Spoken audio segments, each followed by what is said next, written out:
Chilli powder ಸಖತ್ ಖಾರ ಬಣ್ಣ ಮತ್ತು ರುಚಿ ಆಚಿ ಚಿಲ್ಲಿ ಪೌಡರ್ ಹೆಚ್ಚಳ ತೀವ್ರವಾಗ್ತಾ ಇದೆ. ಇದಕ್ಕೆ ಸಂಬಂಧಪಟ್ಟಂತೆ ನಿನ್ನೆ ಇಡೀ ರಾಜ್ಯ ದೇಶವೇ ಬೆಚ್ಚಿ ಬೀಳುವಂತಹ ಒಂದು ಘಟನೆ ನಡೀತು.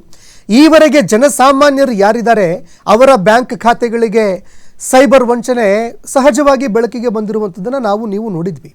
ಆದರೆ ಫೈನಾನ್ಸ್ ಕಂಪನಿಗಳೇನಿದ್ದಾವೆ ಅವರ ಒಂದು ಆ್ಯಪ್ಗಳನ್ನು ಹ್ಯಾಕ್ ಮಾಡಿ ಸರಿಸುಮಾರು 49 ಕೋಟಿ ರೂಪಾಯಿ ವಂಚನೆ ಮಾಡಿರುವಂತಹ ವಿಚಾರ ಕೇವಲ ಕರ್ನಾಟಕ ಮಾತ್ರವಲ್ಲ, ಇಡೀ ದೇಶವನ್ನೇ ಬೆಚ್ಚಿ ಬೀಳಿಸ್ಬಿಟ್ಟಿದೆ. ಎಷ್ಟರ ಮಟ್ಟಿಗೆ ನಾವು ಈ ಒಂದು ಆ್ಯಪ್ಗಳಲ್ಲಿ ಇನ್ವೆಸ್ಟ್ಮೆಂಟ್ ಮಾಡಿದ್ರೆ ಅಥವಾ ಈ ಫೈನಾನ್ಸ್ ಕಂಪನಿಗಳೇನಿದ್ದಾವೆ ಅದರ ಸೆಕ್ಯೂರಿಟಿನೇ ಎಷ್ಟರ ಮಟ್ಟಿಗೆ ಇದೆ ಇಲ್ಲಿ ಅನ್ನುವಂತಹ ಒಂದು ಪ್ರಶ್ನೆ ಹುಟ್ಟುಹಾಕಿದೆ.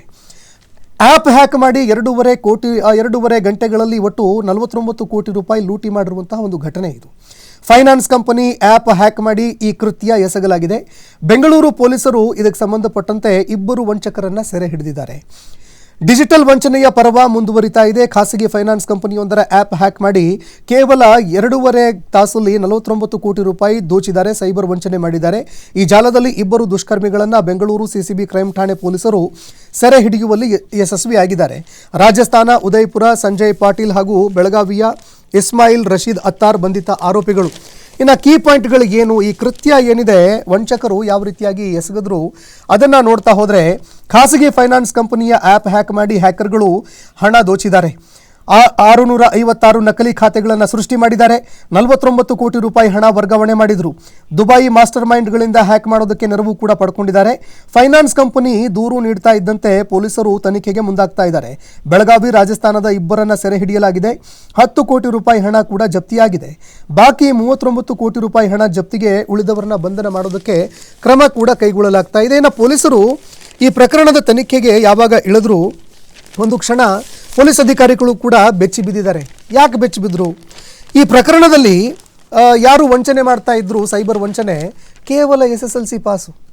SSLC ಪಾಸ್ ಆಗಿರುವಂಥವರು ಒಂದು ಫೈನಾನ್ಸ್ ಕಂಪನಿಯ ಆ್ಯಪನ್ನು ಹ್ಯಾಕ್ ಮಾಡಿ 49 ಕೋಟಿ ರೂಪಾಯಿ ಹಣ ಎಗರಿಸ್ತಾರೆ ಅಂತಂದರೆ ಎಷ್ಟರ ಮಟ್ಟಿಗೆ ಈ ಒಂದು ವಂಚನೆ ಜಾಲ ನಡೀತಾ ಇದೆ ಅನ್ನುವಂಥದ್ದು ಬೆಚ್ಚಿ ಬೀಳಿಸುತ್ತೆ. ಓದಿದ್ದು ಬರೀ 10ನೇ ಕ್ಲಾಸು, ಸೈಬರ್ ವಂಚನೆಯಲ್ಲಿ ಮಾಸ್ಟರ್ ಮೈಂಡು. ಸಂಜಯ್ ಪಾಟೀಲ್ ಓದಿದ್ದು ಕೇವಲ 8ನೇ ತರಗತಿ, ಕೊಳಾಯಿ ರಿಪೇರಿ ಕೆಲಸಗಾರನಾಗಿದ್ದ. ಅತ್ತಾರ್ 10ನೇ ತರಗತಿ, ವಿದ್ಯಾರ್ಹತೆ ಮಾತ್ರ.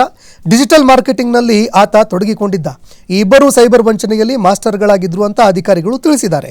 ಇನ್ನು ದುಬೈನಲ್ಲಿ ಕುಳಿತುಕೊಂಡು ಈ ವಂಚನೆ ಮಾಡ್ತಾ ಇರುವಂಥದ್ದು ಬೆಳಕಿಗೆ ಬಂದಿದೆ ಅನ್ನುವಂತಹ ವಿಚಾರವನ್ನು ಸೀಮಂತ್ ಕುಮಾರ್ ಸಿಂಗ್ ಅವರು ಹೇಳಿದ್ದಾರೆ, ಮಾಹಿತಿ ಕೊಟ್ಟಿದ್ದಾರೆ.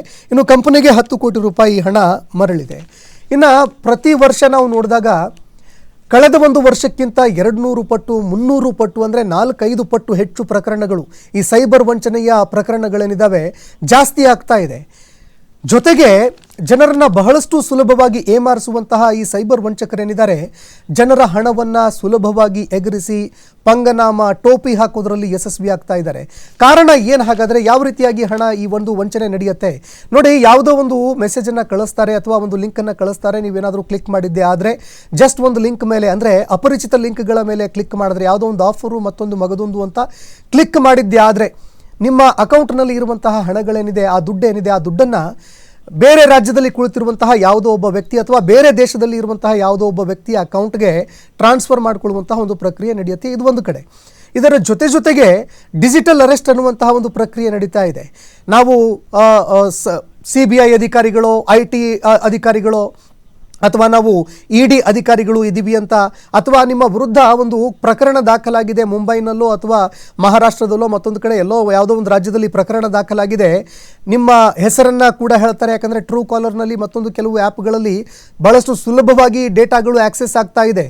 ಅದರಲ್ಲೂ ನಮ್ಮ ದೇಶದ ಆಧಾರ್ ಕಾರ್ಡ್ನಲ್ಲಿ ಇರುವಂತಹ ಸೂಕ್ಷ್ಮ ದಾಖಲೆಗಳೇನಿದ್ದಾವೆ ಅದೇ ಲೀಕ್ ಆಗಿದೆ ಅನ್ನುವಂತಹ ಮಾಹಿತಿಗಳು, ಇದೇ ಡೇಟಾ ಇಟ್ಕೊಂಡು ಏನು ಮಾಡ್ತಾರೆ ಸೈಬರ್ ವಂಚಕರು ಅಂದರೆ ನೇರವಾಗಿ ನಿಮ್ಮನ್ನು ಕರೆ ಮಾಡ್ತಾರೆ. ನಿಮ್ಮ ಹೆಸರು, ವಿಳಾಸ, ಮತ್ತೊಂದು ಮಗದೊಂದು ಎಲ್ಲ ಹೇಳಿದ ಮೇಲೆ ಸಹಜವಾಗಿ ನೀವು ಕೂಡ ಭಯಕ್ಕೆ ಬೀಳ್ತೀರಾ. ಹೌದು, ಇರಬಹುದೇನೋ ಅನ್ನುವಂತಹ ಒಂದು ಭಯ ಬರುತ್ತೆ.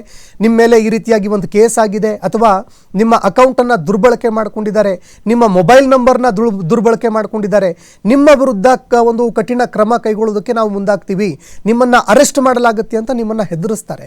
ಆಗ ಸಹಜವಾಗಿ ನೀವು ಹೆದರಿಕೆಗೆ ಬಿದ್ದು ನಂತರ ಈ ಕೇಸನ್ನು ಇಲ್ಲೇ ಕ್ಲೋಸ್ ಮಾಡ್ತೀವಿ ಅಂತ ಹೇಳ್ತಾರೆ. ಇದೇ ರೀತಿಯಾಗಿ ಕೋಟಿ ಹಣ ಕರ್ನಾಟಕದಲ್ಲಿ ಅನೇಕರು ವಯೋವೃದ್ಧರು ನಾವು ನೋಡ್ತಾ ಇದ್ವಿ, ಇಬ್ಬರು ವಯೋವೃದ್ಧರು ಸೂಸೈಡ್ ಮಾಡಿಕೊಂಡಂತಹ ಒಂದು ಪ್ರಕರಣ ಕೂಡ ನಡೆದಿತ್ತು.